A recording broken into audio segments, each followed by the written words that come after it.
Most people train for years and still look the same, not because they lack effort, but because effort without direction produces very little change. Walking into the gym consistently is not the same as training with a stimulus strong enough to force adaptation. Muscle growth is a biological response to tension, fatigue, and progressive overload. If those signals are weak, inconsistent, or poorly managed, the body has no reason to change. Showing up alone does not build muscle. Applying the right stress does. The first major reason people stagnate is a lack of progressive overload. Muscles grow when they are exposed to gradually increasing demands over time. This does not mean lifting heavier every session at all costs, but it does mean improving performance in some measurable way. More reps with the same weight, better control, more total volume, or improved execution. Most lifters repeat the same workouts, the same weights, and the same rep ranges for months or even years. From a physiological standpoint, the body adapts quickly to repeated stress. Once adaptation occurs, growth stops unless the stimulus changes. Another critical issue is training intensity, not motivation, but proximity to failure. Research consistently shows that sets performed far from muscular failure produce significantly less hypertrophy. Many people believe they are training hard, but objectively stop their sets when discomfort begins rather than when muscular output is close to its limit. If a set ends with 5 or 6 reps still left in reserve, the high-threshold motor units responsible for growth are barely recruited. Muscle does not grow from comfort. It grows when it is forced to recruit its full capacity. Volume mismanagement is another silent progress killer.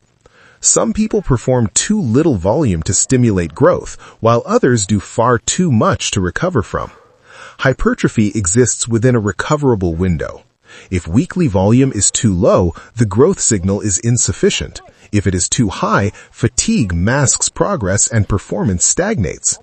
Without tracking sets per muscle group and monitoring performance trends, most lifters train blindly, assuming more work is better when, biologically, recovery is the limiting factor. Exercise execution also plays a massive role. Poor technique shifts tension away from the target muscle and distributes it to joints, connective tissue, or secondary muscles. Momentum, excessive load, shortened ranges of motion, and uncontrolled eccentrics reduce mechanical tension where it matters most. Muscle fibers respond to tension under stretch and control, not ego-driven weight. Two people can lift the same load and experience completely different growth outcomes depending on execution quality. Nutrition is another area where most people fail without realizing it. Muscle tissue cannot be built without sufficient energy and protein. Many lifters train hard but remain in a chronic caloric deficit, either unintentionally or due to fear of fat gain.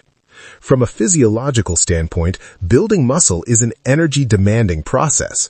Without adequate calories and protein, training becomes a recovery burden rather than a growth stimulus. The body prioritizes survival, not aesthetics. Recovery is equally misunderstood. Muscle does not grow during training. It grows during recovery.